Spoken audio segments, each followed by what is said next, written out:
What's up mga Kalingap? Team Kalingap, solid supporters. Ako si Roneo Mix Vlog at nandito na naman tayo para mag-react sa isang mainit na usapin na talaga namang ikinagulat ng marami. Pero kung bago ka pa lang sa aking YouTube channel, huwag kalimutang mag-like, share, comments, and pa-subscribe po. And please, papindot na rin po ng notification bell para updated po tayo palagi tuwing may bago tayong video upload.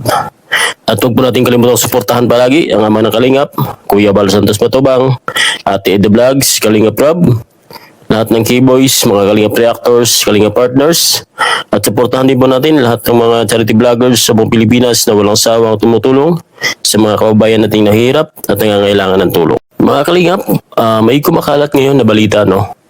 May nagbabanta di umano kay Frank, ang bagong kalab team ni Joy Diwata. At sinasabing lulumpuhin daw ito kapag nakita sa dait.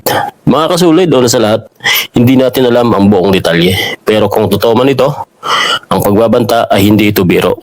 Ang ganitong klaseng pananalita ay seryoso at delikado. Si Frank bilang kalab team ni Joy Diwata, natural na may mga supporters at may mga hindi rin sangayon. Pero tanda natin, love team lang ito.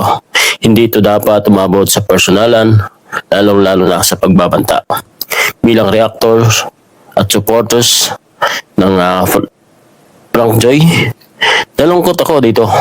Kasi imbis na kilig at good vibes ang dala ng tambalan nila Joy at Francis, may ganito pang issue.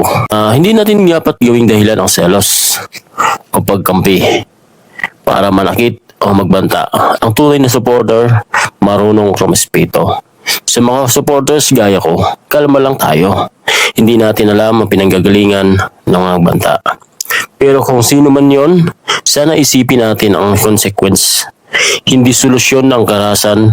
Mas maganda pa rin ipakita natin ang suporta at sa positibong paraan. Kay Francis naman, sana maging maingat siya. Safety first palagi. At kay Joy Diwata, sana manatili kang matatag sa gitna ng issue. Ang mga ganitong pagsubok, minsan lalo pang nagpapatibay ng isang tambalan. Kayo mga Kalingap at sa mga kasulid, ano ang masasabi ninyo sa issue na ito? Tama ba na umabot sa ganito ang issue ng love team? Please, comment down below ang inyong mga opinion, pero sana respeto pa rin tayo sa isa't isa. Kung bago ka pa lang dito sa aking channel, don't forget to like, share, and subscribe. Roneo Mix Vlog, Team Kalingap, solid supporters. Hanggang sa susunod na reaction video, stay positive, stay safe, and spread love, hindi hate. God bless everyone.